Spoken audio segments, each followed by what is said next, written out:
ng Germany habang sila ay nag-iimbestiga sa ancient site of Amarna sa bansang Ehipto, kung saan ang estatwa na ito ay merong tangkad na halos 2 talampakan at gawa sa limestone na pinunturahan ay nakabase sa itsura ni Queen Nefertiti na kagaya ni Cleopatra ay isa sa pinakasikat at misteryosong reyna sa kasaysayan ng bansa. Sa kadila ng hanggang ngayon ay inaalam pa rin ng mga eksperto kung ano na nga lang ba talaga ang kwento ng buhay ng reyna na ito.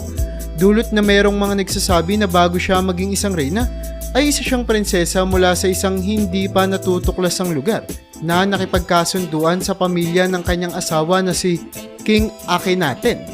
Dagdag pa sa misteryong pinanggalingan ni Nefertiti ay kasalukuyang inaalam din ng mga eksperto kung kailan namatay ang nasabing reyna. Dulot na merong mga kasulatan na nagsasabi na mas nauna siyang mamatay sa kanyang asawa, habang may ilan namang mga nagsasabi